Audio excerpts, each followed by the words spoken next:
Astagfirullahaladzim. Bismillahirrahmanirrahim. Assalamualaikum warahmatullahi wabarakatuh. InsyaAllah sama-sama kita mulakan majlis kita dengan bacaan Ummul Kitab Al-Fatihah. A'udzubillahi minasyaitonirrajim. Bismillahirrahmanirrahim. Alhamdulillahi rabbil alamin. Ar-Rahmanirrahim. Maliki yaumiddin. Iyyaka na'budu wa iyyaka nasta'in. Ihdinas siratal mustaqim. Siratal ladzina an'amta 'alaihim ghairil maghdubi 'alaihim waladdallin. Amin. Innal hamdalillah nahmaduhu wa nasta'inuhu wa nastahdihi wa nastaghfiruh wa na'udzu billahi min shururi anfusina wa min sayyiati a'malina may yahdihillahu fahuwal muhtadi wa man yudlil falan tajida lahu waliyyan mursyida wa ashhadu an la ilaha illallah wahdahu la syarika lah wa ashhadu anna sayyidana wa maulana Muhammadan 'abduhu wa rasuluh. سبحانك لا علم لنا إلا ما علمتنا إنك أنت العالم الحكيم رب اشرح لي صدري ويسر لي أمري واحلل عقدة من لساني يفقه قولي ولا حول ولا قوة إلا بالله العلي العظيم اللهم إنا نسألك علما نافعا ورزقا طيبا وعملا متقبلا اللهم آمين. Alhamdulillah, sama-sama kita merafa' setinggi-tinggi syukur kehadrat Allah Subhanahu wa taala, dapat sama-sama kita menghadirkan diri kita ke dewan yang mulia ini, yang kita imarahkan dengan majlis-majlis zikir dan juga majlis-majlis ilmu, yang ini untuk kita menambahkan ingatan kita kepada Allah Subhanahu wa taala melalui jalan-jalan ilmu. Alhamdulillah, saya diamanahkan untuk menyampaikan kuliah pada pagi ini, dan saya baru tahu punya ni kuliah bulanan. Saya kan kuliah ganti hari ni, macam hari tu ganti. Rupanya ni kira dah kuliah bulanan, seminggu sekali pada setiap Rabu minggu pertama, Rabu minggu pertama bagi setiap bulan insya-Allah. Dan saya sudah bagi tahu kepada pihak penganjur, Tuan Jimat bagi tahu tentang kuliah kita ini. Saya nak gunakan satu kitab. Nama kitab itu ialah kitab Qawaid Quraniyah. Dalam bahasa Arabnya Qawaid Quraniyah. Bahasa Melayu kita panggil kaedah Quran. Kaedah Al-Quran.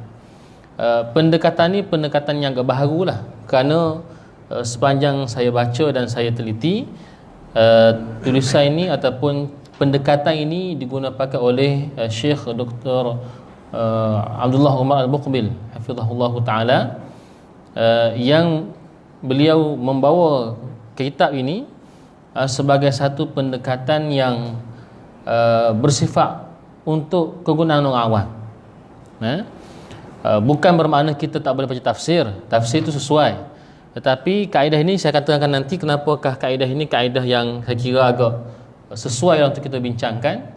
Bahkan dalam buku tersebut juga dihimpunkan, dipanggil 50 kaedah Qurani fi nafsi wal hayah, untuk membentuk jiwa dan juga memandu kehidupan. Jadi dalam buku itu dinyatakan 50 ayat Al-Quran yang memang diambil daripada Al-Quranul Karim, walaupun ayat itu pendek-pendek ataupun ayat itu ringkas sahaja, tetapi dibahaskan sehingga perbahasan itu boleh kita amalkan dalam kehidupan. Jadi dia merupakan satu pendekatan yang baru.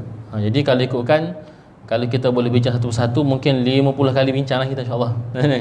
Kali itu berapa tahun 50 kali itu, insya-Allah. Jadi itu merupakan sebagai pengenalan awal kepada apa yang kita nak bincangkan pada pagi ini insya-Allah. Dan cuma buku itu saya tak jumpa terjemahan bahasa Melayunya. Terjemahan bahasa Indonesia ada, tapi saya pun tak dapat stok dia. Wallah, insyaAllah nanti kalau tidak macam tu pun, kemungkinan setiap bulan kita kuliah itu, insyaAllah ada masa umur panjang, saya akan bekalkan dengan nota lah, helaian nota, supaya mudah untuk tuan-tuan perempuan membuat rujukan selepas ini.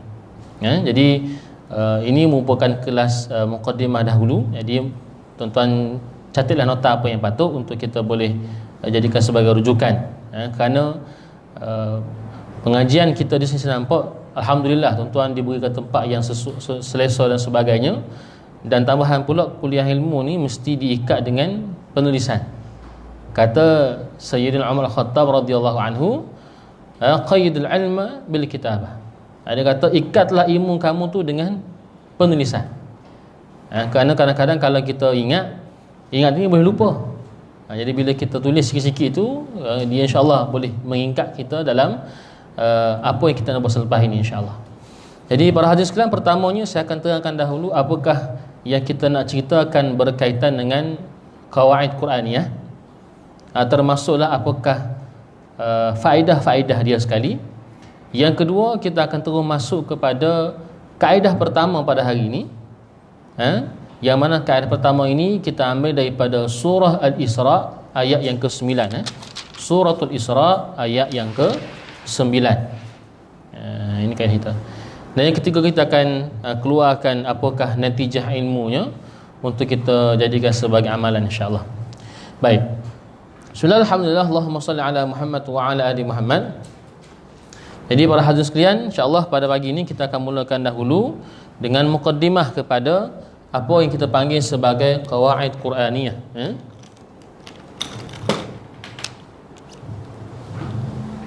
Baik, namanya ialah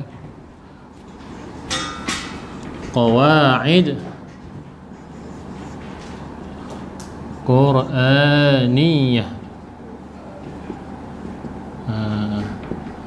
Qawaid Quraniyah. Baik. Sengaja saya pilih kitab ni sebab dia senang. Dia ada 50 kaedah. Jadi senang kita bincang. Jadi mungkin setiap kali kuliah tu satu kaedah kita bincangkan dan satu kali kita amalkan. Kalau mungkin dua lah insya-Allah. Tapi saya rasa mungkin satu kuliah satulah insya-Allah. Jadi kaedah Quraniyah ini, kaedah qawaid ini ialah datang daripada qawaid ni jamak, plural. Kalau singular kita panggil sebagai qaidah. Qaidatun. Qaidah. Jadi qaidah ni ialah dalam bahasa Arab panggil sebagai kaedah. Jadi kaedah ni apa dia? Kaedah ni ialah satu simpulan. Satu simpulan kepada makna yang besar. Contohnya, biasanya kaedah ni dibahaskan dalam fiqh, dipanggil sebagai kaedah fiqh. Contoh kaedah fiqh ni ialah al-umur bimaqasidiha.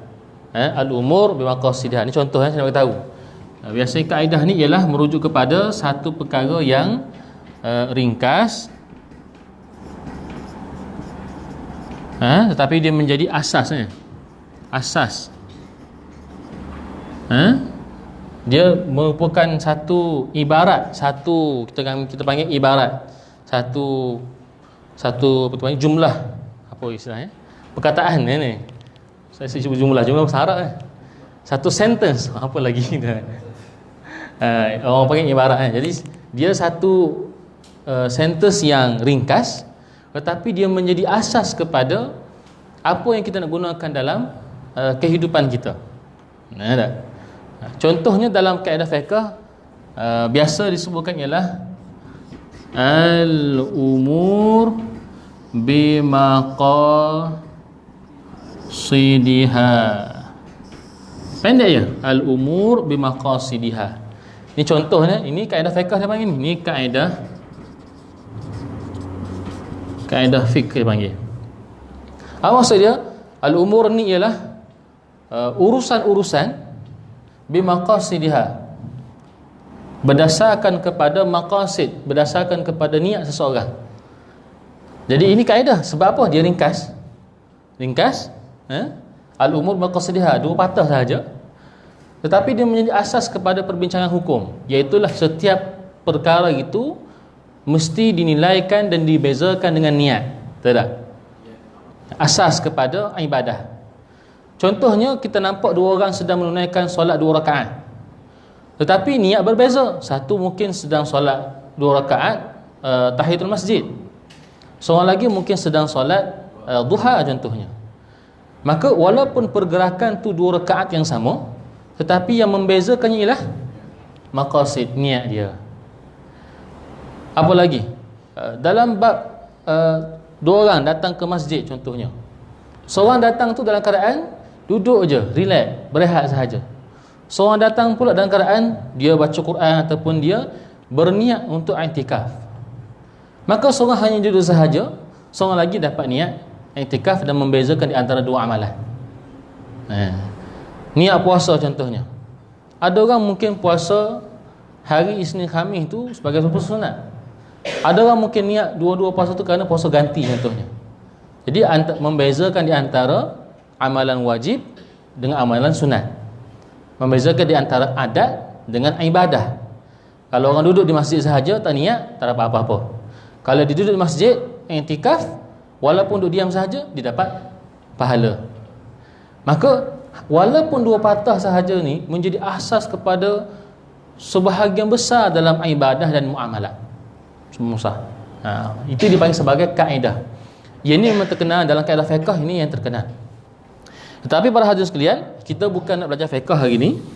Kita nak fokus kepada pendekatan baharu yang namanya ialah qawaid Quraniyah. Kaedah ini kaedah juga, tetapi Quraniyah. Quraniyah ni diambil daripada Al-Quran. Al-Quran.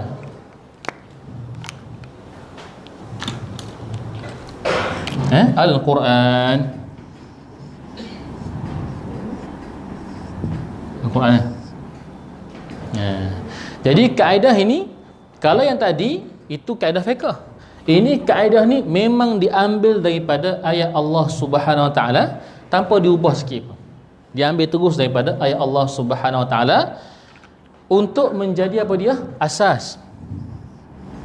Asas dalam memberikan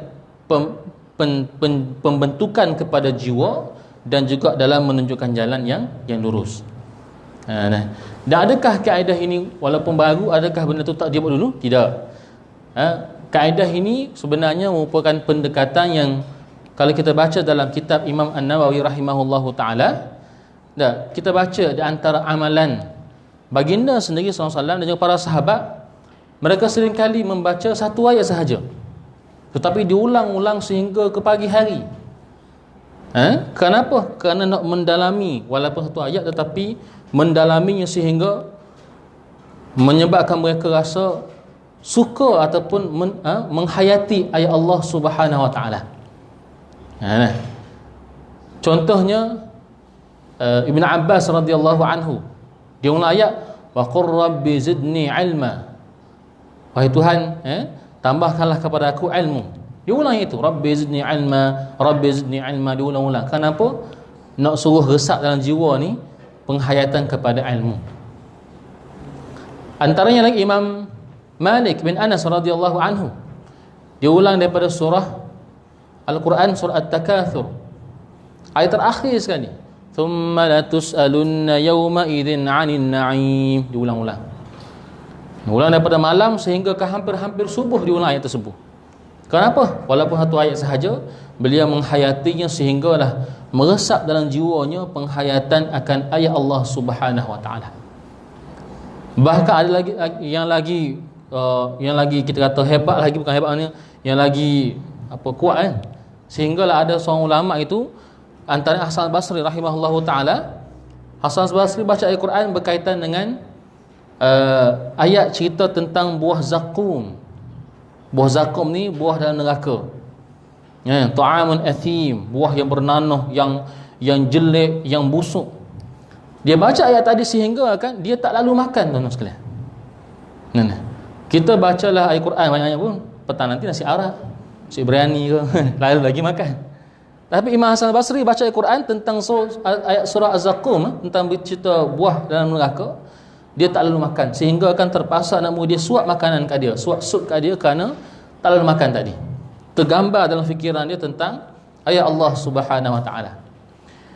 Maka sebenarnya cerita para hadirin sekalian, kalau kita bagus kalau kita boleh membaca banyak ayat, tetapi tidak salah juga untuk kita membaca satu atau dua ayat sahaja, tetapi kita cuba untuk mendalaminya, memahaminya. dan boleh untuk kita mengamalkan dalam kehidupan. Maka inilah tujuan pendekatan ini, iaitulah kita bahaskan satu kaedah tu mungkin dalam satu ayat ataupun separuh ayat sahaja, tetapi maknanya itu kita buka dan kita bacakan sehingga insya-Allah dia boleh memberikan rasa menyerap dalam jiwa kita dan juga mentahsinkan, memperbetulkan amalan kita dalam kehidupan seharian. Maka itu tujuan qawaid Quraniyah ini. Quran ini merupakan kalam Allah. Kalam Allah. Nah, ini kita baca dalam Quran ni apa dia? Al-Quran itu merupakan kalam Allah Subhanahu Wa Taala yang diturunkan kepada baginda Nabi sallallahu alaihi wasallam melalui perantaraan Jibril alaihi salam. Itu merupakan Quran. Yang paling penting sekali yang depan sekali itu, makna Quran ialah kalam Allah. Quran itu ialah kalam Allah Subhanahu Wa Taala, bukan makhluk. Bila sebut kalam Allah, maka kalam Allah itu kalam yang mulia, yang tidak ada kelemahan. Oleh sebab itu, bila kita bincang kaedah Quran ini, ialah kaedah yang solid, yang tidak ada kekurangan pada dia. Kerana kita sedang membincangkan ayat-ayat Allah Subhanahu Wa Taala, kita bukan bincang kata-kata manusia. Kalau manusia sebut, mungkin benda tu betul atau salah. Contoh ni, orang kata Melayu mudah lupa contohnya. Ada kata kaedah boleh jadi betul, boleh jadi salah. Sebab itu hanyalah sekadar sebutan. Tetapi bila sebut dalam Quran, pasti benda itu merupakan perkara yang betul. Sebab dia merupakan kalam Allah Azza wa Jalla yang tidak ada kelemahan padanya. Ini merupakan i'tiqad Ahlus Sunnah wal Jamaah. Mesti kita pegang bahawasanya Al-Quran itu ialah kalam Allah. Yang kedua, special kalam Allah ini, kata guru saya, atas dunia ni semuanya merupakan DNA makhluk belaka. Kita makhluk, semua makhluk belaka. Yang paling asing atas dunia ni apa dia? Al-Quran. Jadi kalau orang tu mencari satu kelainan atas dunia ini, kalau dia buat teknologi ke, dia boleh buat apa-apa sahaja, itu hanya bersifat makhluk sahaja. Telefon ke, kamera ke, apa semua tu masih lagi bertaraf makhluk. Walaupun dia hebat dari sudut teknologi dia hanyalah makhluk sahaja. Tetapi seorang yang mendalami Al-Quran, dia sedang mendalami satu perkara yang bukan makhluk Allah, kalam Allah Subhanahu Wa Taala. Maka itulah kelainan yang lebih lain daripada apa yang dibuat oleh manusia. Dan kalam Allah Taala ini yang diturunkan atas dunia ini, kalau ikut hijrahnya berapa? 1442 hijrah, tambah lagi dengan 13 tahun. 1442 hijrah, tambah lagi dengan 13 tahun Nabi duduk di Mekah. Maka berapa tu? 1455.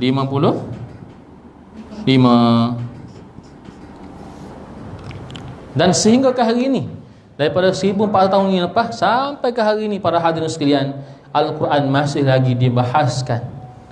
Ulama sentiasa mengeluarkan tafsir-tafsir yang baharu, kerana Al-Quran itu sentiasa sesuai pada setiap zaman dan tempat.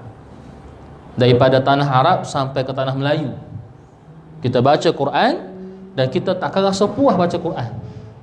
Berapa lama dah kita baca surah Al-Fatihah? Daripada kecil sampai ke umur sekarang ni, 30-an, 40-an, 50-an, 60-an ni, kita baca suratul Fatihah, tak pernah rasa jemu baca surah Al-Fatihah. Qul huwallah lagilah, tak jemu qul huwallah. Maka itu merupakan sedikit daripada mukjizat Al-Quran. Oleh sebab itu, bila kita mengkaji Al-Quran, walaupun beberapa ayat sahaja, dia banyak mendatangkan faedah kepada jiwa kita. Baik.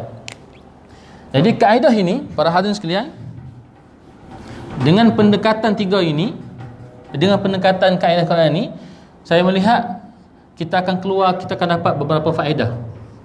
Yang pertama, saya istilahkan sebagai tilawah. Tilawah. Antara kebaikan daripada kita menggunakan kaedah ini ialah kita membaca Al-Quran. Bila kita buka kaedah Quran, kita akan baca ayat Allah Ta'ala. Dan sudah pasti bila membaca ayat Allah Subhanahu Wa Ta'ala, baca pun sudah dapat pahala.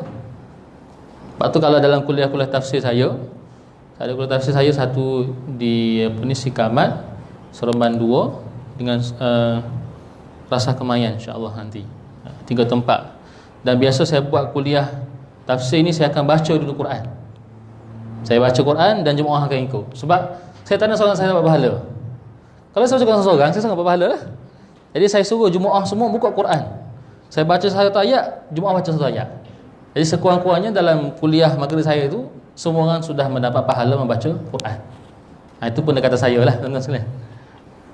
Jadi pertama sekali bila kita bincang Quran, kaedah Quran ini ialah tilawah. Kita akan sama-sama membaca ayat Allah Subhanahu Wa Taala, walaupun hanya sekadar 1 ataupun 2 ayat sahaja. Dan membaca yang sudah mendapat pahala. Jadi sekurang-kurangnya setiap kali kuliah dan sebagainya itu, kita sedang merebut pahala-pahala, terutamanya pahala dalam membaca ayat-ayat Allah Subhanahu Wa Taala. Yang kedua ialah tahfiz. Tahfiz. Bukan tahfiz madrasah tahfiz tu. Maknanya tahfiz apa dia? Penghafalan kita. Kita hafal. Kalau tuan-tuan nak hafal seluruh 6,236 ayat itu, silakan. Bacalah ayat Quran.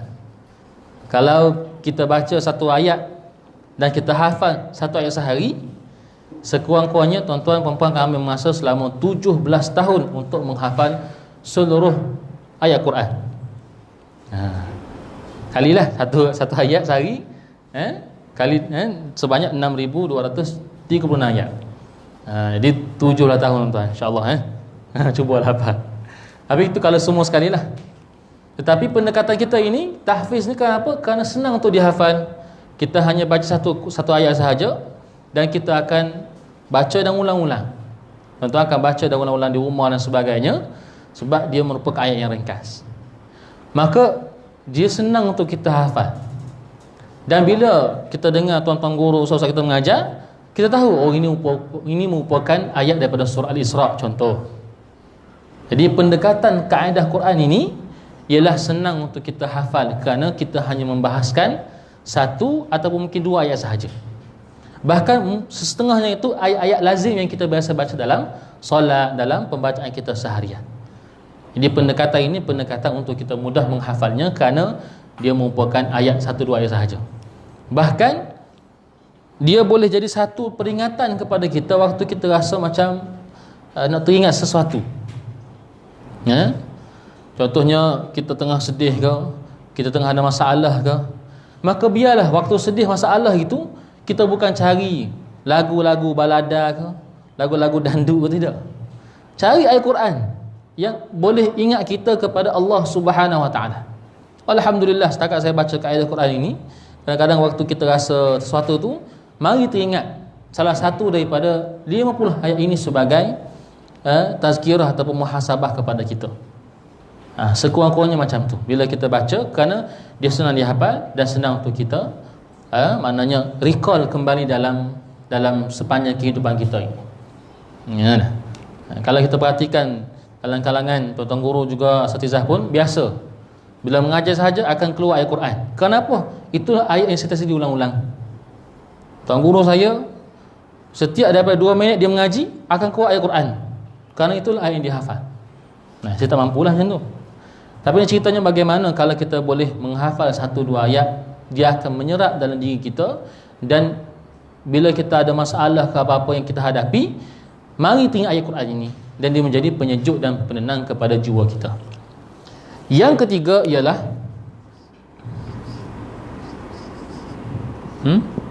tatbiq. Bahasa Arab saya guna tak apa saya sekali bahasa Arab kita lah. Tatbiq, untuk kita amalkan, untuk kita praktikkan. Itu namanya tatbiq.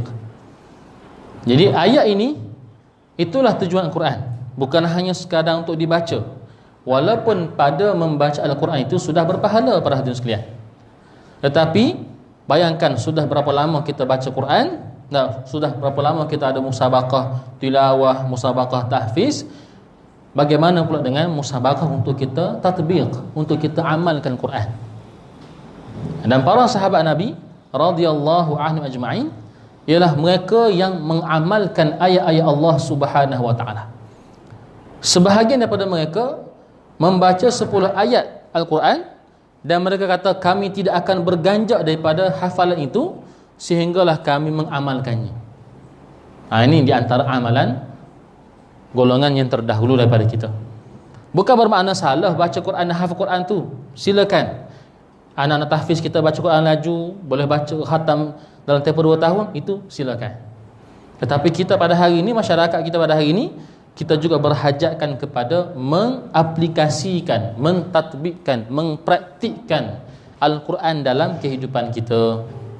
Baru namanya dia menjadi panduan kepada hidup, untuk kita amalkan. Sayyiduna Abdullah bin Umar radhiyallahu anhu, anak kepada Umar Khattab, beliau menghafal surah Al-Baqarah selama hampir 2 tahun lebih. 2 tahun hafal surah Al-Baqarah. Sebab apa? Dia gunakan kena tadi, dia baca dan amalkan. Jadi kalau kita boleh baca, insya-Allah rezeki panjang umur, 50 kaedah ni kita boleh praktikkan, insya-Allah dia menjadi satu manhaj, satu pedoman kepada hidup kita, dalam pada kita hidup untuk memberi, kita mentahsinkan, memperelokkan ibadah kita dan juga hubungan kita dengan orang lain serta hubungan kita dengan Allah Subhanahu Wa Taala. Jadi 3 benda ni yang saya highlightkan di sini agar dia menjadi pedoman kepada kita dalam kita membaca dan juga menghayati qawaid Quraniyah dalam kuliah kita, insya-Allah. Baik. Maka habis setengah jam pertama ni tentang pengenalan dahulu berkaitan dengan apakah itu qawaid Quraniyah. Baik.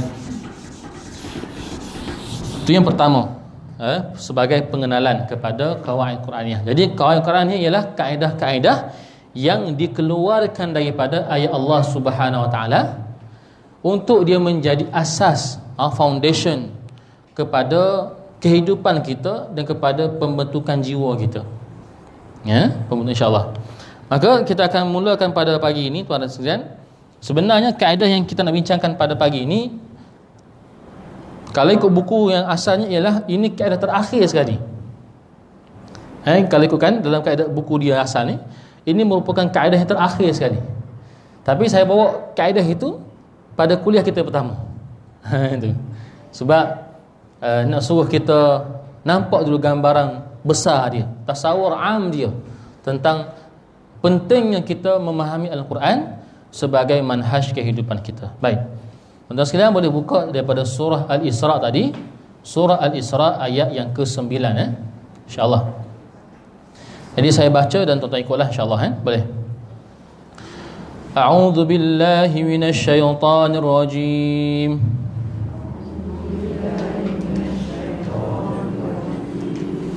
إن هذا القرآن يهدي للتي هي أقوم ويبشر المؤمنين الذين يعملون الصالحات أن لهم أجرا كبيرا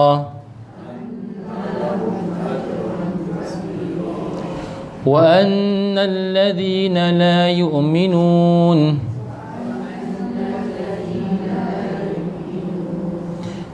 يؤمنون بالآخرة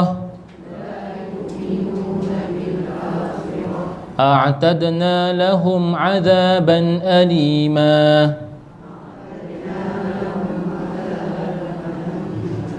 Sadaqallahul azim. Alhamdulillah. Jadi para hadirin sekalian, ini merupakan bahagian daripada perbincangan kita pada hari ini daripada surah Al-Isra. Al-Isra ayat yang ke-9. Saya baca 10 tu sebab sebagai tambahan lah. Cuma hari ini kaedah kita ialah berdasarkan kepada surah Al-Isra ayat ke-9. Allah kata apa? Allah kata Inna hadzal Qur'an yahdi lillati hiya aqwam Jadi ini kaedah kita yang bicarakan ini. Itulah Allah kata inna hadzal Qur'an yahdi lillati hiya aqwam.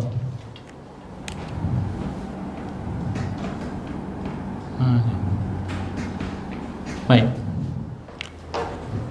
Jadi inna hadzal Qur'an yahdi lillati hiya aqwam. Jadi kita ambil daripada potongan ayat 9 tu, daripada inna hadza sampai kepada hiya aqwam. Baik. Walaupun keseluruhan ayatnya sampai ayat lahum ajran kabira, tapi dalam kitab ni dia gariskan yang kita nak bincangkan ialah inna hadzal Qur'an yahdi lillati hiya aqwam. Ayat yang ke-9. Baik. Minta maaflah tuan-tuan. Dulu cita-cita jadi doktor dulu. Tapi tak kesampaian cita-cita tu. Tulisan macam doktor, tapi jadi ustaz. Jadi tulisan tu minta maaflah. Tak apa comel dah. Baik.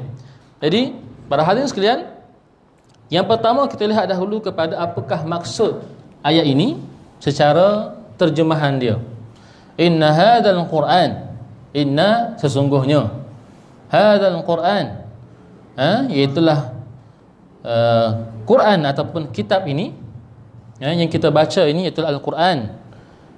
Hadza tu inilah. Jadi sesungguhnya kitab Quran ini yahdi. Yahdi ni apa dia? Hidayah, menunjukkan kepada kamu ataupun menghidayahkan kamu. Yahdi lillati hiya aqwam. Nak tunjukkan kepada kamu iaitulah jalan aqwam. Aqwam ni apa dia? Aqwam ni ini yang kita nak bincangkan para hadirin sekalian. Perkataan aqwam ini besar terjemahan dia. Cuma kita sebutkan aqwam ni ialah jalan yang lurus. Sebagai peringkat awalnya kita bacakan bahawasanya ayat ini kata sesungguhnya Quran ini menunjukkan kepada manusia jalan yang lurus. Jalan yang lurus, aqwam. Jalan yang benar.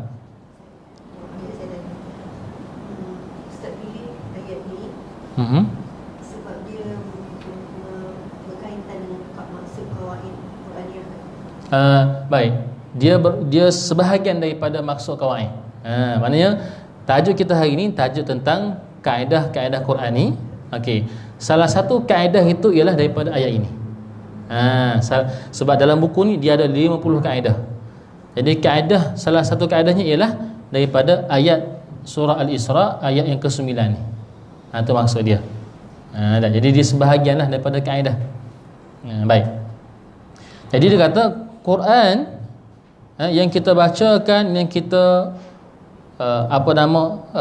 hafalkan ini, Al-Quran ini menunjukkan kepada kamu jalan yang kuat, jalan yang teguh, jalan yang lurus. Wa yubasyirul mu'minina alladhina ya'maluna as-salihat, dan memberikan khabar gembira kepada orang-orang beriman yang melakukan amal saleh, annalahum ajran kabira, dengan balasan kepada mereka itu balasan pahala yang besar. Tuan mungkin ada Quran terjemahan sendiri, tuan boleh baca terjemahan di sebelah tu. Saya baca sebab kita Arab. Jadi tuan-tuan boleh baca terjemahan tu, itulah ringkasan kepada terjemahan daripada ayat ini. Jadi para hadirin sekalian, jadi kaedah ini, ayat ini Allah cerita tentang Quran ini menunjukkan kepada kamu jalan yang teguh, jalan yang kuat, jalan yang lurus. Maka dia menjadi simpulan ataupun kaedah kepada kita nak fahamkan bahawasanya seluruh isi kandungan Quran ini menunjukkan kepada jalan yang teguh, jalan yang tidak bersimpang-simpang. Sebab tu kalau kita baca dalam surah Al-Kahfi, dah disebutkan surah Al-Kahfi pada ayat pertama dan kedua. Walam yaj'al lahu 'iwaja, disebut dah. Anzala 'alaik alhamdulilladzi anzalan kitab minta maaf saya bila macam ni ni blank ni. Baik. Jadi Allah sebut dalam Quran, Allah turunkan kepada Nabi sallallahu alaihi wasallam itu, Allah turunkan Al-Quran, walam yaj'al lahu 'iwaja qayyiman liyunzira ba'san shadidan min ladun. Allah kata Quran itu turun kepada Nabi sallallahu alaihi wasallam, dia tidak bersimpang siur, qayyiman, dia lurus, dia tetap teguh. Marilah apa jua keadaan, marilah apa jua ideologi, marilah apa jua zaman ni pun nak merubah Quran takkan dapat. Kenapa? Quran itu qayyiman liyunzira ba'san syadidan. Dia menjadi satu kitab yang teguh, yang tidak akan berubah, yang tidak akan mampu diubah, yang tidak mampu ditanggung ataupun ditandingi oleh mana-mana kalam sebelum dan selepasnya. Jadi dia merupakan kaedah yang ringkas tetapi menjadi asas kepada diri kita bahawasanya bila datang apa jua perkara yang bertemu dengan Quran, tolak yang lain, kita pegang kaedah dan manhaj berdasarkan kepada Al-Quranul Karim serta hadis Nabi sallallahu alaihi wasallam. Dan begitulah para ulama menyusun segala ilmu-ilmu mereka, baik salaf ataupun khalaf. Mereka mengambil sejumlah ilmu daripada Quran itu sehingga menerbitkan beribu bahkan berjuta-juta kitab sampai ke hari ini. Ini kehebatan Quran, sebab dia merupakan aqwam, jalan yang menunjukkan kepada kita jalan yang lurus, yang teguh. Baik, para hadirin sekalian, pertama kita lihat dahulu tafsir daripada Qatadah rahimahullahu ta'ala. Qatadah ni seorang tabi'in, menafsirkan kalimah aqwam ni apa dia kata, maksud aqwam ni ialah Al-Quran ni dia dua Quran ni hidayahkan kamu, tunjukkan kepada kita. Quran ni kerja dia menunjukkan kepada kita jalan yang lurus. Maka kata Qatadah rahimahullahu ta'ala, ayat ini bila cerita tentang tunjuk, apa dia? Quran ni tunjuk dua benda. Satu, dia akan tunjuk tentang apakah itu daun. Dan ni ialah penyakit.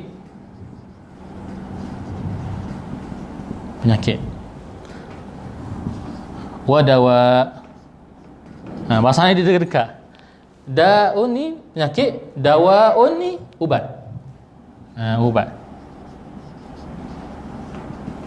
Jadi kata Qatadah rahimahullahu ta'ala, Quran ini akan menunjukkan kepada kamu da'ukum wa dawa'ukum, apakah penyakit kamu dan apakah ubat kepada penyakit.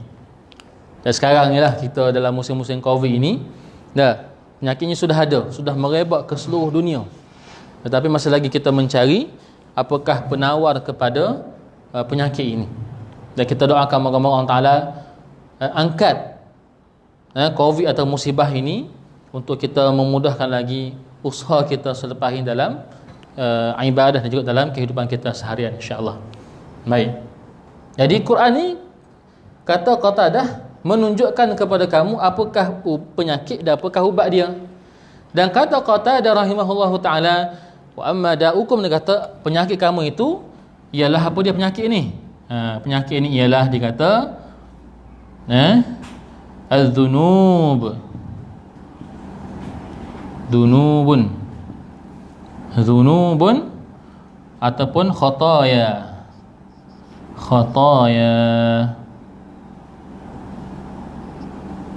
Maknanya dosa lah. Zunub wal khataya ni dosa. Khataya, dosa kita, kesalahan kita, kemaksiatan. Maka Quran ni tunjuk kepada kamu apa kesalahan-kesalahan itu. So manusia ni kalau dia tersedar dia buat salah, dia rasa dia betul je. Maka Quran kata Qatadah tafsirkan yang ini, dia kata yang dikatakan tunjuk kepada kamu itu, dia akan tunjukkan kepada kamu apakah penyakit-penyakit, iaitulah dosa-dosa. Sehingga dosa itulah yang menyebabkan kamu itu kerah hati, kamu tu susah nak buat amal. Maka yang pertamanya kata Qatadah, Quran ni menunjukkan kepada kamu penyakit kamu ataupun virus dalam kehidupan, betul, dosa dan juga kesalahan-kesalahan. Kalau tanpa Quran kita takkan kenal apakah itu salah dan betul. Sebelum Quran turun, para hadirin sekalian, bagaimana, minta maaf sebut, arak itu menjadi minuman harian bagi masyarakat Arab. Sebab tak tahu. Bila turunnya Quran 1, 2, 3, 4 kali turun Quran tentang cerita arak ni, barulah mereka meninggalkan arak dengan terus. Sebelum Quran turun, masyarakat tak, wanita khususnya tak faham tentang pakaian mereka. Pakai pakaian yang suka hati.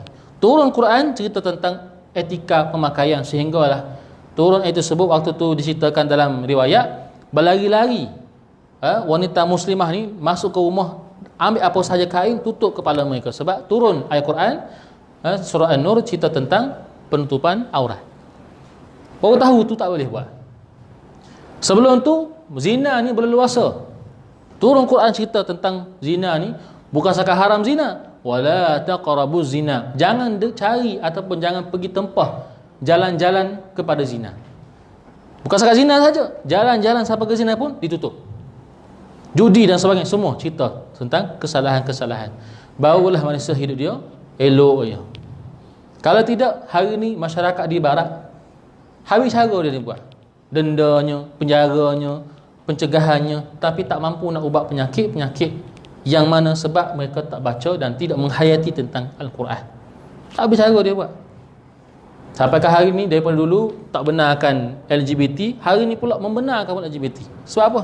Terti beza antara penyakit dengan ubat. Tu. Jadi kita menikmati Islam ni sebab apa? Kita kenal apakah itu penyakit, apakah itu dosanya. Jadi Quran menunjukkan kepada kamu tentang apakah penyakit-penyakit yang boleh merosakkan manusia. Tanpa kita nafikan juga, Quran juga sebagai syifa.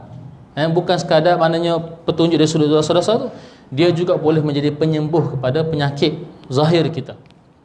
Nanti kalau ada masa nanti kita akan selang-selikan dengan satu kitab, cerita berkaitan dengan seorang pengalaman doktor ini, Dr. Jabir hafizahullah taala. Dia berhadapan dengan penyakit-penyakit. Orang datang jumpa dia tentang penyakit ni. Ada orang yang memang di analisis diagnos ada penyakit kanser dan sebagainya. Bila dia cari ubat, terjumpa ubat, akhirnya dia kata dia bersendirian baca Quran, berzikir dan sebagainya, akhirnya dapat ubat penyakit tadi. Itu dengan izin Allah SWT. Itu juga sebahagian daripada dia lah. Mana mengubati penyakit zahir itu pun sebahagiannya boleh diubati dengan Al-Quran, tanpa kita nafikan benda tu. Tetapi yang ceritanya ialah kata Qatadah, Quran ni paling besar nak ubat penyakit jiwa kamu, nak ubat penyakit supaya manusia kenal apakah itu penyakit tersebut, dan dia kenal juga apakah dawa, ubat. Dan ubat itu bermulanya ubat dengan istighfar. Jadi kata penyakit ini ialah dosa, kesalahan kita, maka ubatnya ialah istighfar. Istighfar. Istighfar ni apa dia? Minta ampun dengan Allah Subhanahu Wa Taala kesalahan-kesalahan kita. Maka setiap kali kita baca, ya Allah salah rupanya, baca ni ya Allah salah rupanya. Atau pengalaman, kita rekod lah, saya offkan sikit lah, bukan rekod, maknanya cerita sikit lah. Saya jumpa dengan guru saya ni baru-baru ni, semasa PKP tu, sebab pergi ke Bangi jumpa guru saya. Dia ceritakan tentang ada seorang pegawai yang pangkat tinggi ni, jumpa dengan beliau. Kalau biasa tutup, jumpa dengan beliau. Dia kata, Ustaz, dia kata, saya ni Ustaz dah ambil rasuah Ustaz 800,000 Ustaz. Bayangkanlah, 800,000. Kenapa dia boleh buat pengakuan tu? Kata guru saya, rupanya dia sedang baca tafsir ayat surah Al-Kahfi. Allah sebut, la yughadiru saghiratan wala kabiratan illa ahsaha. Allah ni, Allah kata apa? Dalam Quran Allah kata, sama ada benda tu kecil ke, besar ke, semua tu ahsaha. Allah akan kira satu persatu. Setiap sen, setiap apa yang dibelanjakan itu, la saghiratan wala kabiratan, jumlah kecil ke, jumlah besar ke, illa ahsaha, semua dalam kiraan dosa pahala di sisi Allah Subhanahu Wa Taala. Bila dengar ayat tu, dia takut jumpa dengan tuan guru saya, cerita apa yang dia sudah buat. Kenapa ni? Baru kenal kesalahan dan baru terasa ubat tadi tu. Ubat tadi datang daripada ayat-ayat Allah Subhanahu Wa Taala. Ini nak cerita tentang bagaimana bila baca Quran baru tergerak hati. Oh, ni salah, ni betul, ni salah, ni betul. Dia akan bergerak hati tersebut. Jadi itu di antara pandangan pertama daripada Qatadah rahimahullahu taala, cerita tentang tunjuk apa dia? Tunjuk kepada kamu dosa kamu dan tunjuk kepada kamu apakah ubat. Dan ubat pertama bila kita baca Quran ialah kita akan beristighfar. Astaghfirullah, ada kesalahan tu, ada kesalahan ni. Itu cara kita membaca Quran sehingga dia menimbulkan rasa keinsafan dalam hati kita. Boleh ke ustaz kita baca Quran dengan terjemahan ni? Boleh para hadirin sekalian. Tak salah pun untuk kita baca Quran dengan terjemahan pada peringkat awal. Sebagai permulaan, kalau puan-puan tuan-tuan di rumah baca Quran, baca terjemahan. Boleh, tak ada masalah. Kalau tak faham, baru jumpa dengan ustaz-ustaz atau tuan guru kita untuk mendapatkan penjelasan daripada Al-Quran. Kerana kata guru saya, kita jangan takut termakan dengan apa dia? Termakan dengan usikan iblis. Iblis ni, dia akan usik kita, dia kata, jangan baca Quran terjemahan ni. Takut nanti salah faham, dia kata. Akhirnya apa jadi? Tak baca langsung. Sebab takut baca. Kalau baca ni tak faham. Sebenarnya boleh kita baca dan baca terjemahan boleh.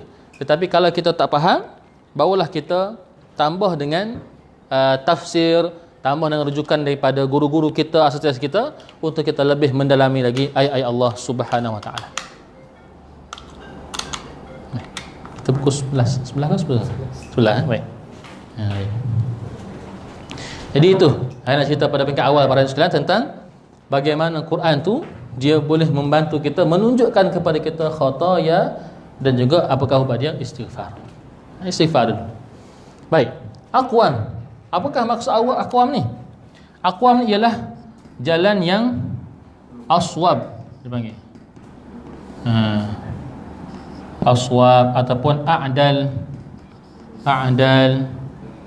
Jalan yang lebih adil, jalan yang lebih betul, jalan yang lebih tepat. Jadi terjemahan kepada aqwam ni banyak. Seorang ulama bernama Syekh Muhammad Al-Amin Asy-Syanqiti rahimahullahu taala. Tuan-tuan, kalau tuan-tuan dengar perkataan Asy-Syanqiti ini ulama Syanqitiyah daripada Mauritania. Keturunan Syanqiti ni semua keturunan ulama. Semuanya hebat-hebat laka. Disandaran kepada Syanqiti. Jadi Syekh Muhammad Al-Amin Asy-Syanqiti rahimahullahu taala tulis satu kitab Adwa'ul Bayan. Dan dia menghuraikan ayat ni sahaja sebanyak 60 muka surat. Bayang, satu ayat saja. Saya bahan ni pun baru berapa ni? Baru seladulai ni. Nak banding dengan Syekh Al-Amin tu bahan 60 muka surat, masya-Allah. Tapi bahasan tinggilah cerita. Sebab dia mendalami makna aqwam tu dan dihuraikan aqwam tu, masya-Allah, sehingga kita betul-betul rasa memang memadai dengan Al-Quran sebagai manhaj kehidupan kita, berserta dengan as-sunnah dan juga paduan para ulama yang menunjukkan kepada kita jalan-jalan untuk sampai kepada kebenaran dan juga mengenal Allah Subhanahu Wa Taala tersebut. Ini kekuatan Al-Quran Al-Karim. Jadi yang kedua kita nampak ialah aqwam itu dikatakan di sini ialah jalan yang membawa kepada kamu jalan yang tepat, yang benar dan juga jalan yang betul. Hari ini manusia semua dia merasakan dialah yang betul. Betul tak? Ada ke orang aku salah ni? Tama-tama kalau orang tu minta maaf sebelah orang politik dah. Jarang aku salah ni, semua betul lah ke? Jadi susah nak cari orang ni mengaku salah. Betul tak? Tapi Al-Quran akan menunjukkan siapakah yang betul, siapakah yang salah. Al-Quran lah. Dan tidak ada siapa yang boleh melawan Al-Quran Al-Karim. Imam Ahmad bin Hanbal rahimahullahu taala pernah doa. Dia doa apa dia? Dia kata, ya Allah, tolong ya Allah, tunjukkanlah jalan kepada mereka yang menyangkakan mereka benar. Ada orang disangka dia benar. Kata Imam Ahmad, dia doakan, ya Allah, tunjukkanlah jalan kepada mereka yang menyangkakan mereka itu benar, agar mereka betul-betul berada di atas jalan kebenaran. Dan ya Allah, kekalkanlah mereka yang benar-benar berada di atas jalan kebenaran, walaupun orang menyangka dia itu salah. Jadi kita ni para hadirin sekalian, kita kena doa macam tu supaya Allah tunjukkan kepada kita jalan yang benar. Ada tu doa yang biasa dibacakan, Allahumma arinal haqqa haqqa warzuqna ittiba'ah. Allahumma arinal haqqa haqqa warzuqna ittiba'ah. Wahai Tuhan, tunjukkanlah kepada kami yang benar itu benar, agar dan rezekikanlah kami untuk mengikutnya. Wa arinal batila batila warzuqna ijtinabah. Dan tunjukkanlah kepada kami yang batil itu batil, dan jauhkanlah kami daripadanya. Sebab kita tahu tak, saya doa ni baca daripada sekolah menengah lagi. Alhamdulillah tuan guru saya ajarkan doa ini. alhamdulillah lah dapat membantu sedikit sebanyak. Jadi Allahumma arinal haqqa haqqa. Akhir tulis nanti insya-Allah kan. Saya macam tu biasanya. Kuliah ayat akhir sekali jangan orang lah. Jadi last sekali kita akan tulis insya-Allah nanti kan. Cuma saya baca dulu Allahumma arinal haqqa haqqa warzuqna ittiba'ah wa arinal batila batila warzuqna ijtinabah. Doa ni kita baca supaya ya Allah berikanlah aku, tunjukkanlah kepada kami Allah yang benar tu benar, yang salah tu salah. Kerana Quran itulah Quran yang menunjukkan kepada kamu kebenaran dan menjauhkan kamu daripada segala kesalahan-kesalahan. Baik. Di antara kita akan bincang sikit lagi. Jadi aqwam di sini kita akan bincangkan apakah maksud a'dal aswab ini, jalan yang benar. Aswab ni benar, yang paling benar. Ini yang paling adil. Sebab hari ini manusia semua mengaku dia adil. Kamilah yang akan berhukum dengan adil. Tetapi tidak ada yang boleh mengatasi keadilan Islam. Contoh mudah para hadirin sekalian, dalam bab pembahagian harta pusaka, kita baca daripada surah An-Nisa tentang pembahagian harta pusaka. Nah, orang fikir harta pusaka ni bagi adil, adil lah, adil.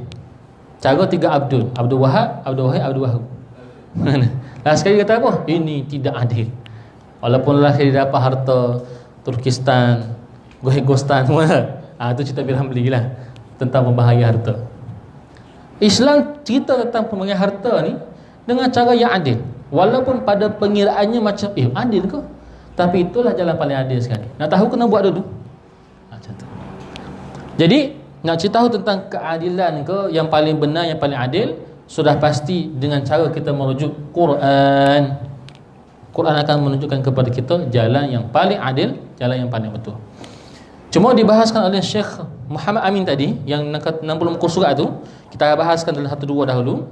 Yang pertamanya, kata Syekh Syekh Muhammad Al-Amin Asy-Syanqiti rahimahullahu taala, yang dikatakan aqwam itu ialah pada mim babi at-tawazun. Tawazun. Pada bab berkaitan dengan tawazun. Tawazun.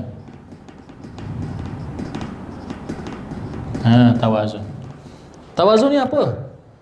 Nak imbangkan diri kita di antara kerja buat dunia dengan kerja buat akhirat.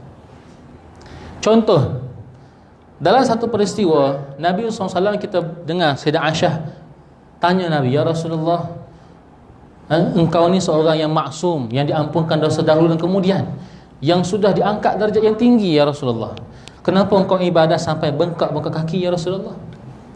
Nabi memang dalam ibadah sunat Nabi, qiyam Nabi, tahajud Nabi, Nabi akan berdiri lama, Nabi akan sujud lama, sehingga bengkak-bengkak kaki Nabi SAW. Kita pun bengkak juga, tapi ibad lain bengkak lah. Ajar mana ni, maaf gurau sikit. Nabi bengkakkan apa? Lamanya berdiri Nabi. Nabi baca surah Al-Baqarah sampai surah Al-A'raf. Berapa juzuk tu? 7 juzuk lebih. 7 juzuk. Nabi baca pada satu rakaat. Sahabat Nabi semayang makan Nabi, ingatkan dah habis dah Al-Baqarah. Lepas Al-Baqarah habis baca Al-Imran pula. Sudah, hamu lah kata. Sampai Al-A'raf, lepas tu dia kata aku tak ikut belakang Nabi dah. Sebab lama berdiri.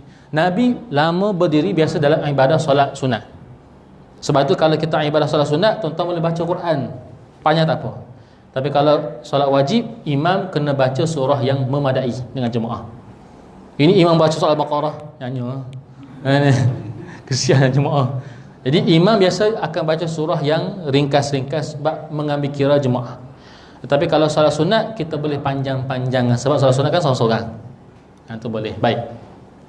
Jadi yang pertama tawazun. Maka Nabi SAW ni ibadah sampai bengkak-bengkak kaki Nabi SAW.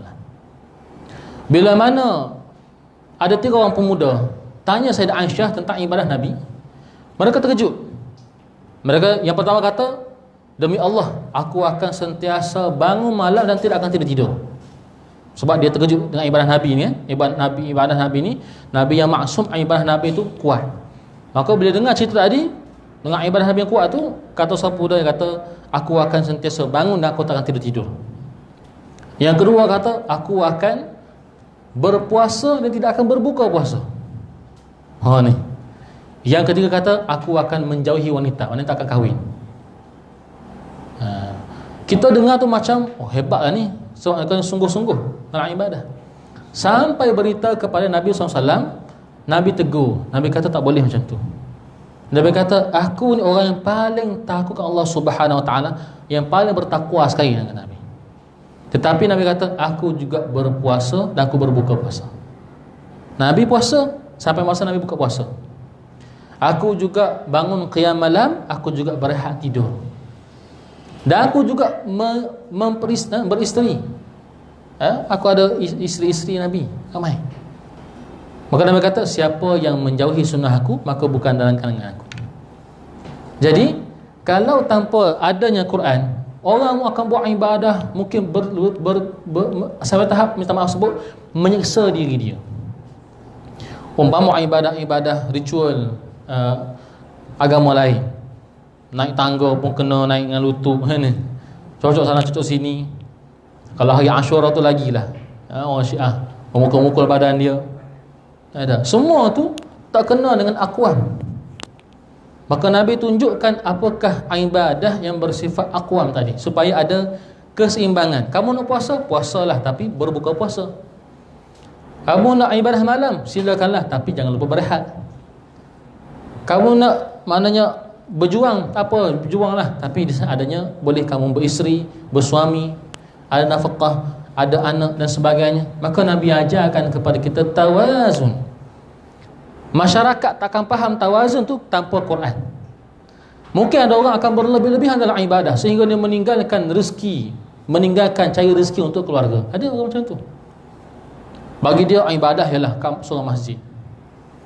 Kalaulah ibadah surah masjid itu lebih utama, sudah pasti 100,000 para sahabat Nabi selepas wafatnya Nabi duduk masjid ialah. Dalam kitab Hayatus Sahabah diceritakan bahawasanya bila Nabi wafat, Nabi meninggalkan, ada kata 10,000 sahabat, ada yang kata 70,000, ada yang kata 100,000 sahabat. Kita ambil jumlah paling ramai yang kata, katalah 100,000 sahabat Nabi. Nabi meninggal, 100,000 sahabat Nabi ini, kalau mereka rasa nak ibadah ialah duduk di Madinah, ibadah saya di Madinah. Tetapi tidak. Yang tinggal di Madinah tu hanyalah sedikit sahaja sahabat Nabi. Yang selebihnya semua keluar Madinah. Ni pergi mana? Pergi ke Basrah, pergi ke Kufah, pergi ke Mesir, pergi ke Samarkand dan sebagainya. Semua keluar daripada Madinah sebab ni menyebarkan agama Islam kepada seluruh alam, sehinggalah kepada kita pada hari ini di Malaysia ini, yang kita bukanlah orang Arab pun, bolehlah Assalamualaikum, Waalaikumsalam boleh lagi lah, kaifahalukum, Alhamdulillah. Tapi kita bukan orang Arab pun, kita boleh Islam. Kenapa? Perjuangan mereka dahulu yang sampai kepada kita pada hari ini. Jadi mereka faham di sana adanya ibadah, adanya kerja buat dunia, adanya hal-hal perniagaan, adanya hal-hal kemanusiaan. Ini mereka seimbangkan. Nak belajar keseimbangan ni mesti dengan Al-Quranul Karim. Dalam 40 keadaan lain tu semua cerita pasal bab tu, tentang diri, tentang hubungan dengan manusia, tentang perniagaan. Ayat itu diceritakan dalam 49 keadaan yang lain lagi. Itu sebenarnya. Jadi pertama sekali, aqwam ni merujuk kepada, menunjukkan kepada kita tentang babut tawazun, cara kita nak mengimbangi kehidupan di antara urusan dunia dengan urusan-urusan akhirat. Islam tak pernah larang kita untuk cari hal dunia. Boleh. Islam dalam fiqh, Islam tidak hadkan pun berapakah jumlah keuntungan kita nak buat. Katalah tuan-tuan jual air ke, jual makanan tak? Macam kita di kedai kita ni kan, jualan. Harga modal sekian-sekian. Nak jual mahal lagi pun tak apa, untuk mendapat keuntungan. Tapi biar munasabah lah, munasabah. Tapi tidak ada had sebenarnya. 40% ke 50% ke, tidak ada had, ikut kepada harga market. Boleh. Tetapi Islam larang apa? Islam larang ambil riba walaupun 1 sen. Nah, ini unik Islam. Islam membuka seluas-luasnya keuntungan. Ambillah berapa puluh ribu keuntungan, tapi jangan sekali-kali ambil riba walaupun 1 sen. Ini menariknya Islam. Jadi riba tu kan orang kata keuntungan mudah tak? Islam bukan menghalang keuntungan mudah. Silakan nak buat keuntungan, Tapi jangan ambil cara riba saja. Itu namanya tawazun. Islam mengharamkan kepada kita daging khinzir, lahmu khinzir. Nah, tetapi daging-daging lain silakanlah. Wa'yu ke, wa'lu ke, awikolah. Makanlah daging apa sekalipun. Kambing ke, biri-biri ke, lembu ke, bagailah. Islam mengharamkan sikit je, Islam buka yang lain-lain lagi. Itu namanya tawazun. Ada keseimbangan di antara hal-hal halal dan haram, dosa pahala, itu namanya tawazun. Yang kedua yang dikatakan aqwam ialah alaqat bainan nas, hubungan antara manusia. Dalam Quran Allah ceritakan hubungan kita dengan saudara kita, hubungan kita dengan keluarga kita, isteri anak-anak kita, hubungan kita dengan jiran kita, hubungan kita dengan ayahanda bonda kita, hubungan kita dengan orang yang sudah meninggal dunia, hubungan kita dengan masyarakat umum, hubungan kita dengan pemerintah, hubungan kita dengan negara, bahkan hubungan kita dengan seluruh alam pun disebutkan tentang bukit bukau, air, sungai, sebagainya. Itu diceritakan dalam Quran. Baru-baru ni, minggu lepas saya rasa, 2 minggu lepas, pensyarah kami di USIM buat kerjasama dengan fakultas di UKM, buat satu program seminar bahas tentang penggunaan siwak. Sebenarnya penggunaan siwak dalam kehidupan seharian. Siwak sugi tu sampai 5 ke 6 panel bahas tentang siwak saja. Bayangkanlah. Sebab siwak tu apa dia? Daripada sunnah Nabi SAW. Nabi sunnah Nabi bersiwak. Antara siwak ni bukan sahaja sunnah Nabi, daripada sunnah Nabi Ibrahim lagi. Fitrah untuk bersiwak. Siwak ini. Mungkin hari ni kita pakai Colgate lah, tapi siwak tu ada kelebihan. Sebenarnya dibahaskan oleh penyidik-penyidik tentang apakah perbahasan tentang siwak. Baru siwak je, belum lagi bab lain lagi. Hubungan kita dengan alam ni pun banyak lagi. Jadi aqwam ni cerita tentang alaqat, hubungan kita dengan manusia dan juga dengan orang lain. Dalam bab sedekah contohnya, kalau kita tak faham Quran, kita akan sedekah sahaja ke orang lain. Tapi Quran bahas tentang sedekah tu, ada yang wajib, ada yang sunnah. Sedekah yang paling mulia ialah kepada keluarga yang terdekat, kepada aqrabin, kaum kerabat, kepada siapa dia, diceritakan dalam Quran, supaya hidup kita tu bersistem, teratur, bukan main buat sahaja. Apa lagi contohnya? Hubungan dengan suami isteri contohnya. Kalau tengok kepada cerita, minta maaf sebelah cerita Melayu sebagainya, asal bergaduh je cerai, asal bergaduh je cerai. Sebab dia tak faham, yang bagi dia lepas nikah kalau bergaduh, cerailah jalan dia. Tak. Dalam Quran ceritakan ada 4 step sebelum daripada step yang kelima tu. Yang pertama, fa'idhuhun, nasihat dulu. Yang kedua, wahjuruhun fil madhaji', jauhkan daripada katil, asingkan tempat tidur. Yang ketiga, wadribuhun, pukulan, bukan pukul ICU lah, pukulan maknanya mendidik. Sampaikan Nabi kata kalau tak pukul pun tak apa, kita macam apa tu, nak agah, apa istilah agah dalam bahasa Kelantan, mana kita macam nak acah-acah. Kalau dengan acah-acah pukul tu pun dia dah okey, jangan pukul. Kalau pukul pun dengan kain sugi, dengan kain dilipat hujung sahaja, ceritakan dalam kita. Jadi pertama nasihat, kedua pisahkan tempat tidur, ketiga boleh pukul dengan cara pukulan yang tidak menyakiti. Yang keempat, datangkan wakil daripada lelaki dan perempuan, bincang, mediasi, bincang dulu cara untuk meleraikan hubungan tadi macam mana.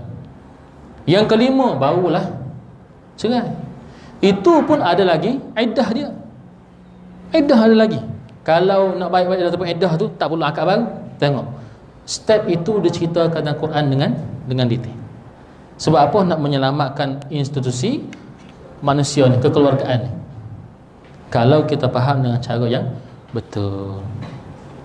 Maka ini 2 contoh para hadirin sekalian, yang nanti bila kita bahaskan panjang umur nanti, kita bahaskan dalam 49 kaedah yang lain semuanya akan kembali kepada aqwam.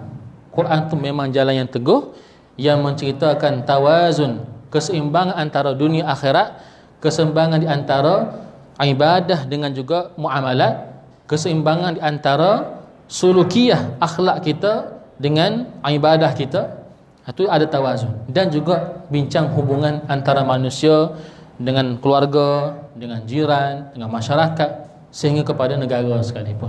Maka itu merupakan bahagian yang besar daripada Al-Quran Al-Karim yang menceritakan perihal berkaitan kehidupan kita seharian, yang mana Quran itulah yang akan menunjukkan kepada kamu jalan yang paling betul sekali. Maka kalau sesiapa yang bertentangan dengan Quran, maka dia jalan yang salah. Kerana Quran itu jalannya lurus, qayyimah, jalan yang tegak. Apakah maksud tegak di sini? Kata disambung lagi, wa yubasysyirul mu'minin. Dia menjadi khabar gembira kepada orang beriman, yang mana orang beriman tu alladzina ya'maluna shalihat. Syarat ni nak boleh sampai semua ini ialah dengan cara orang tu beriman dulu. Ada orang bukan Islam, dia mengambil manfaat Quran, alhamdulillah, baguslah. Tetapi manfaat tu untuk dunia je lah dia dapat. Contoh dia kaji tentang tu, dia jumpa rupanya Quran semua macam tu. Okey, itu merupakan manfaat di dunia ni. Tapi orang yang betul-betul mendapat manfaat Al-Quran, yang pertama sekali disebutkan tadi, al-mu'minun. Al-mu'minun. Sebab sambungan pada ayat tadi kata wa yubasysyirul mu'minin, dan memberi khabar gembira kepada orang beriman. So pertama sekali, syarat orang nak dapat rasa nikmat Quran itu ialah dengan iman, yakin betul-betul. Yang kedua dia kata apa? Ya'maluna salihat. Salihat. Ya'maluna salihat. Yang buat apa? Amal soleh. Amal. Al-amal. Jadi orang yang betul-betul nak merasai dalam jiwa dia bahawa Quran itu aqwam, ialah dengan dia beriman kepada Allah Subhanahu Wa Taala, dia yakin sungguh-sungguh dengan apa yang Allah katakan, dan juga dia itu sifatnya ialah beramal. Ada orang dia beriman sahaja tanpa dia beramal, maka dia tak akan mengecapi nikmat tersebut. Ada orang beramal tanpa iman, dia buat tapi dia ragu-ragu lagi. Contohnya dia semayang, dia ragu-ragu. Dia sedekah, dia ragu-ragu lagi sedekah tu. Dia rasa sedekah ni sedekah lah, dia ragu dapat kata tak pulang dengan sedekah ni. Dia ragu. Ada orang ragu. Maka tak boleh. Dia mesti ada iman. Iman ni dia akan menghilangkan keraguan. Dzalikal kitab la raiba fih. Kitab Quran ni apa dia? Kitab yang tidak ada keraguan. Tak ada sikit pun. Dalam buku tulisan biasa akan tulis, buku tu saya tulis ni, kalau ada kesalahan minta maaf, itu ya. Quran tak kata macam tu. Quran tak kata ada kesalahan, tak ada. Quran kata la raiba fih. Pasti Quran ni tidak ada sedikit pun kesalahan. Quran hanya kata macam tu. Yang lain, kalau tuan-tuan baca tesis PhD sekalipun, mesti dia kata sebarang kekurangan merupakan kelemahan saya, itu dia. Tapi tidak Quran. Quran kata la raiba fih. Tak ada keraguan. So tak ada keraguan apa dia? Ni iman lah. Orang beriman. Yang kedua, dia kena beramal. Maka insya-Allah para hadirin sekalian, bila kita boleh buat dua benda tadi itu, maka dia akan menambahkan keyakinan kita kepada Allah Subhanahu Wa Taala. Dan Quran ni dia akan berfungsi bila mana orang baca kepada kita ayat, kita akan rasa tenang, tuan-tuan. Sebab apa? Oh, ayat ni macam tu. Tenang kita. Dalam bab rezeki ke, dalam bab soal kematian ke, dalam bab soal ubat ke, dalam bab apa sekalipun, bila kita berjumpa dan bertemu dengan ayat-ayat Allah Subhanahu Wa Taala, maka pasti dia akan memberikan kelegaan dan ketenangan kepada kita. Dan begitulah keadaan perihal Nabi sallallahu alaihi wasallam. Pernah satu ketika Nabi tu turun wahyu, peringkat pertama Islam Nabi dah. Dan peringkat pertama Nabi jadi rasul. Turun ayat surah Iqra, kemudian tempoh beberapa minggu, ada kata beberapa bulan tak turun wahyu. Nabi jadi risau sebab apa tak sampai wahyu. Hinggalah turun surah Ad-Duha. Turun surah Ad-Duha tu Nabi takbir, Allahu Akbar. Nabi takbir. Sebab apa? Suka turun Quran dan menenangkan jiwa Nabi sallallahu alaihi wasallam. Kalau kita baca surah Ad-Duha dengan surah Al-Insyirah, dua-dua surah yang menceritakan tentang ketenangan kenabian Nabi sallallahu alaihi wasallam. Lepas tu antara sunnah disebutkan oleh Imam Syafi'i, hari baca surah Ad-Duha tu kita sebut Allahu Akbar. Wa amma bi ni'mati rabbika fahaddits, Allahu Akbar. Ya, sebab Nabi dulu gembira, turun surah Ad-Duha Nabi gembira. Jadi kita pun macam tu insya-Allah. Sekurang-kurangnya kita menghayatilah sirah Nabi itu. Bila kita baca Quran, kita bertemu ayat tersebut, dia akan menggembirakan kita, akan menghilangkan segala keresahan kita, sebab ubat kepada jiwa kita ialah Al-Quranul Karim. Wallahu a'lam bissawab. Ada lebih kurang 10 minit lagi. Saya buka kalau seandainya ada persoalan ke. Soalan ni boleh tanya, jawab betul lagi. Tanya dulu. Kalau ada soalan, kita buka soalan sebagai sebelum kita menutup majlis kita pada pagi ni insya-Allah. Cuma sekali sebagai peringatan, insya-Allah akan datang panjang umur rezeki, ada masa insya-Allah kita akan teruskan kuliah ini dengan kitab ini, dan kita akan bahaskan lagi baki 49 kaedah-kaedah Quran ini, dan saya akan edarkan nota sebagai rujukan tuan-tuan semua insya-Allah. Sebab cari buku tu, kalau kita carilah buku tu dalam bahasa Indonesia ada, tapi saya pun tak jumpa stok yang banyak. Namun kalau bahasa Indonesia tu mungkin ditulis kaedah Quran itu ni. Tulisan daripada Dr. Abdullah Umar Al-Muqbil, nama dia. Abdullah Umar Al-Muqbil. Tapi kata tak apalah, kita akan gunakan nota lah, senang sikit lah, supaya kita boleh jadikan sebagai rujukan selepas ini insya-Allah. Baik. Doa tadi itu nak tulis. Nanti pada sekali kita doa dia. Cuma kita buka soalan, kalau soalan.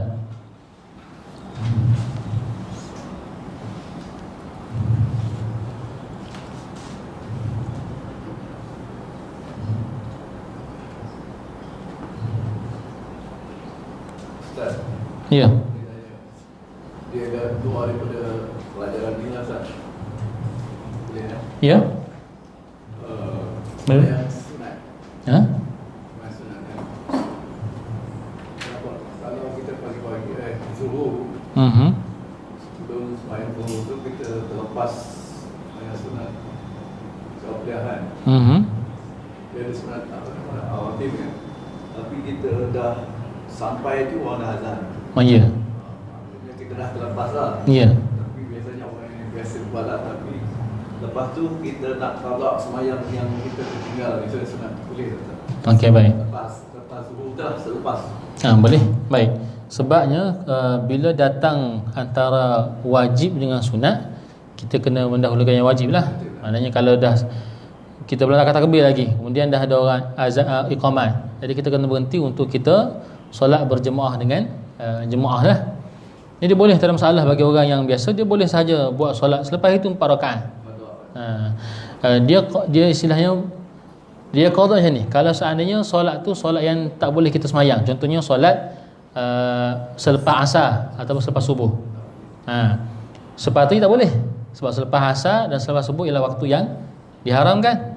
Tetapi kata Syekh Muhammad Zuhaili, kalau orang yang biasa buat semayang tu, maknanya memang tiap-tiap kali dia biasa buat solat qabliyah subuh dengan qabliyah asar, dia tertinggal lah, maka dia boleh buat selepas daripada solat subuh solat asar, bagi orang yang biasa buat. Ada pun solat zuhur tak payah qada pun, sebab kita boleh buat selepas itu, ganti balik dengan rawatib yang ba'diyah lah, tak ada masalah.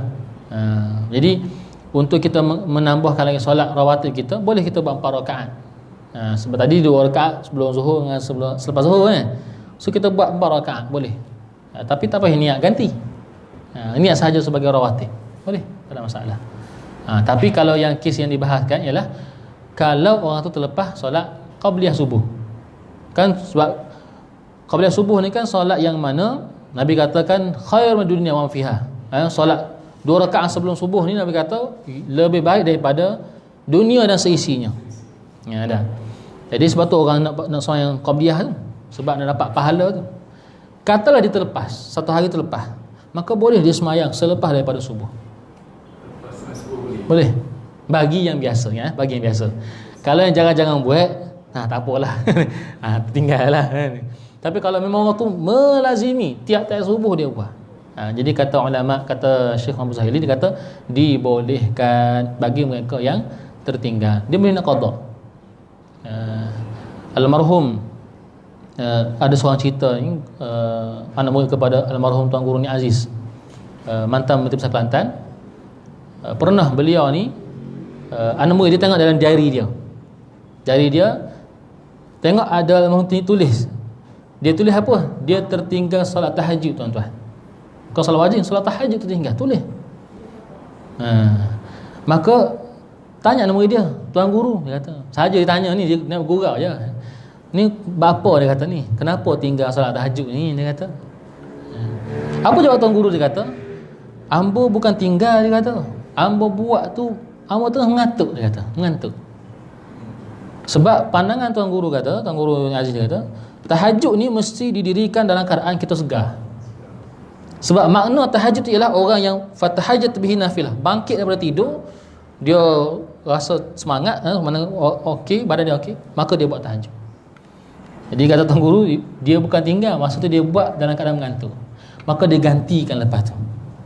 Maknanya buat juga, cuma buat akan mengantuk. Kalau sel lah, yang mengantuk tu kita buat. Mengantuk sama kita ni. Tapi Tuan Guru ni almarhum ni orang yang sangat kuat dalam ibadah dia. Jadi beliau ni pernah bukan tinggal, dia buat tapi dalam keadaan mengantuk, itu pun dia gantikan pada waktu lain. Jadi boleh bagi orang yang tertinggal tahajud, dia nak gantikan boleh, asalkan dia sentiasa buat. Cuma bagi kita ni, kalau tuan-tuan baru-baru tak ada masalah. Kalau orang yang baru-baru, contohnya nak istiqamah 12 rakaat qabliyah ba'diyah ni, kalau tertinggal tak apa, tak payah qada pun. Cuma gandakan baliklah. Cukupkan biar 12. Contohnya subuh dah buat 2, zuhur dah buat qabli ba'diyah tu buat 4 rakaat boleh. Asar buat 2, maghrib buat 4 pula ba'diyah. Boleh. Cubalah selang-selikan ibadah. Kemudian kalau takut malam tu tak bangun tahajud, buat qiyamul lail malam. Lepas daripada isyak, dibenarkan untuk kita qiyamul lail. Buat 2 rakaat, kemudian tak tutup dengan 3 solat witir. Buat 5 rakaat dulu. Bagi yang terbiasa kan, supaya awal-awal tu mula-mula kita buat sebelum daripada tidur. Lepas tu kalau kita dah biasa, bangunlah selepas daripada tidur baru kita buat solat malam kita. Boleh juga. Sebab tu ibadah tarawih kita Ramadan tu, tarawih tu qiyamul lail tu. Tarawih tu qiyamul lail. Tapi bagi orang yang kuat, dia mungkin buat selepas daripada tidur. Mana lepas isyak tu dia tidur, bangun pula tu baru dia buat tarawih. Boleh juga qiyamul lail dia. Tahajud dia. Jadi tengok kepada kemampuan kita. Atau namanya tawazun tu, min babit tawazun. Kalau kita rasa kita dah kuat, kita gandakan amalan kita. Kalau kita baru nak berjinak-jinak, jangan kita ambil terus banyak, takut nanti jadi letih. Contohnya hari ni semangat ni, balik kuliah ni nak zikir 10,000 kali. Hari ni 10,000, esok jadi 1,000. Sebab esok jadi letih Ustaz. Letih 10,000 Ustaz. Lepas tu jadi 100 pula. Jadi ibadah ni, ulama ajar kita ibadah biar sikit demi sedikit, tambah. Namanya muhsinin dia panggil. Orang muhsinin ni apa dia?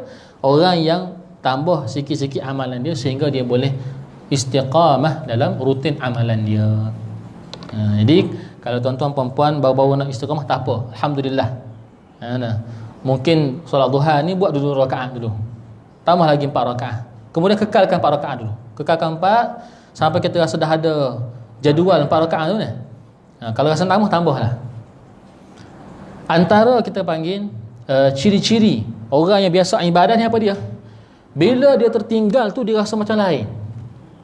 Tu ciri-ciri orang yang biasa buat ibadah. Saya ada seorang jemaah saya ni tuan-tuan, memang orangnya sentiasa solat di masjid dan surau. Kalau nak keluar rumah pun dia akan tengok dulu zuhur pukul berapa, supaya dia boleh jangka dah, lepas ni zuhur di sekian-sekian tempat. Nak balik kau, dia akan sentiasa fikir tentang solat dulu. Dia punya timing dia ialah waktu solat. Bila kena PKP tuan-tuan, tak keruan tuan-tuan. Tak keruan. Sebab orang yang biasa istiqamah dengan solat. Sebelum PKP tu lagi lah, kadang-kadang kalau dia tinggal semayang tu, dia rasa macam lain sangat. Rasulullah habis kata. Sebab apa? Orang yang biasa semayang. Tu namanya orang yang sudah biasa. Jadi kalau tuan-tuan rasa dah biasa buat solat duha, tinggal rasa Allah lain rasa. Alhamdulillah tuan-tuan orang yang mustaqim. Tapi kalau tinggal pun rasa tak, duha tadi, lupa. Tu baru-baru lagi tu. Baru-baru lagi tu kan. Ya.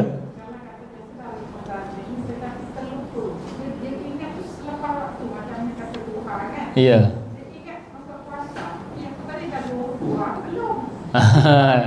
Tak apa, maknanya lain kali kalau tinggal tu kita buat lah, tak ada masalah. Tak ada masalah. Boleh buat. Tak ada masalah. Bagi orang biasa boleh qada. Boleh qada. Boleh qada. Ya, boleh sebenarnya, boleh. Bagi orang biasa. Cuma jarang orang buat lah, jangan dibahaskan, tapi sebenarnya boleh. Boleh, tak ada masalah. Ya. Ya, betul. Lepas tu ibadah biasa orang qada ni wajib tak? Tapi bagi orang yang sentiasa melazimi ibadah sunat, dia boleh qada. Bagi orang yang melazimi. Ya saya.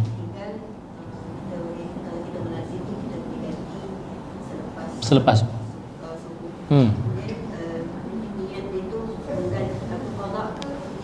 Qada. Cuma saya sarankan kalau tertinggal qabliyah subuh tu, jangan balik masjid tu tau. Aku orang confuse. Sebab kalau semua orang tahu kan ni. Tuan balik rumah buat sendiri. Kalau buat lepas subuh orang kata apa ni buat benda tak betul ni. Itu kan ni. Orang bukan tahu dah.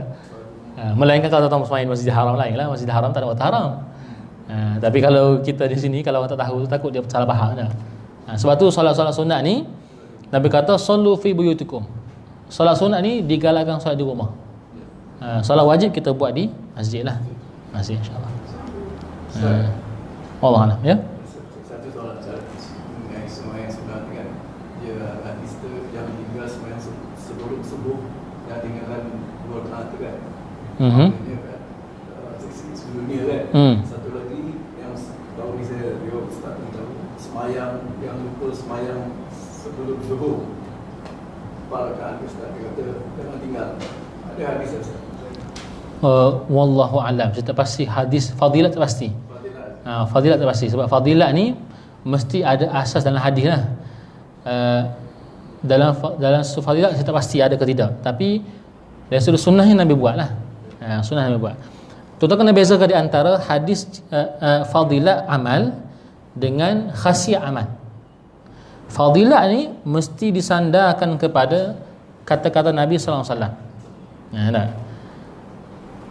Ada hadis yang Nabi tersebut fadilat pun. Contohnya Nabi mengamalkan baca surah Al-Insan sebelum daripada tidur. Hadis tu cerita pasal Nabi amal je. Kelebihannya wallahu a'lam.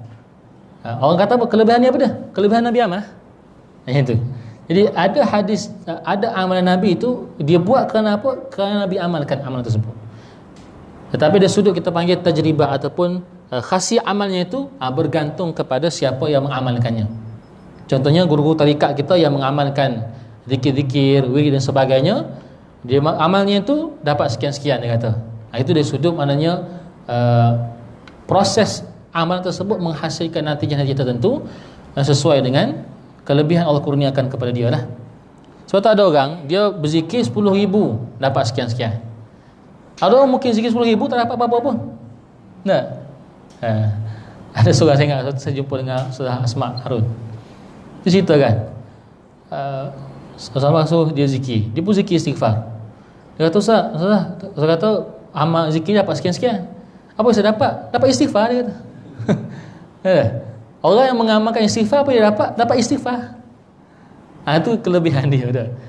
Jadi dalam amalan kita ni para hadirin sekalian, tak salah untuk kita mengejar fadilat. Itu bagus. Tetapi selain daripada kita mengejar fadilat, kita buat tu kerana apa? Kerana sunnah Nabi sallallahu alaihi wasallam. Jadi ada hadis yang cerita tentang fadilat. Ada hadis tak cerita fadilat, tapi hadis tu hanya ceritakan tentang Nabi buat sekian-sekian. Maka ada sahabat Nabi yang mengamalkan yang Nabi buat, dia niatkan apa? Kerana Nabi buat. Kecintaan dia kepada Nabi SAW sehingga dia buat tu kerana Nabi buat. Antaranya sahabat Nabi yang mulia Abdullah ibn Umar radhiyallahu anhuma, anak kepada Sayyidina Umar. Ibn Umar ni sampaikan Nabi berjalan, waktu Nabi hidup, Nabi pernah berhenti satu tempat untuk Nabi qada hajat, baru Nabi gerak. Ibn Umar, dia bila dia musafir, dia berjalan, dia akan berhenti situ, boleh baru bangun. Wah, dia bukan qada hajat pun, rupanya dia berhenti sebab apa? Sebab dia nampak dia Nabi berhenti. Jadi dia buat tu kerana Nabi buat, tanpa mengetahui apa-apa kelebihan. Jadi maknanya para sahabat tahu, amalan kita kalau ada fadilat, bagus, alhamdulillah kita amalkan. Tetapi ada setengah amalan tu mungkin fadilatnya tak dinyatakan pun, tetapi dia sudah khasiatnya itu dinyatakan oleh para ulama. Maka kita buat tu kerana nak menumpang berkat daripada yang dibuat oleh para ulama, maka dibolehkan, tak ada masalah. Adapun dari sudut kelebihan fadilat, pastikan fadilat itu berasaskan kepada hadis Nabi sallallahu alaihi wasallam. Baik. Wallahu a'lam bissawab. Bismillah, alhamdulillah, Allahumma salli ala Muhammad wa ala ali Muhammad. Allahumma a'inna ala dhikrika wa syukrika wa husna ibadatik. Allahumma zidna wa la tanqusna wa akrimna wa la tuhinna wa a'tina wa la tahrimna wa athirna wa la tu'thir alaina wa ardina warda 'anna bi rahmatika ya arhamar rahimin. Walhamdulillahi rabbil alamin. Qulu qawli hadha wa astaghfirullah al-azim li wa lakum. Assalamu alaikum warahmatullahi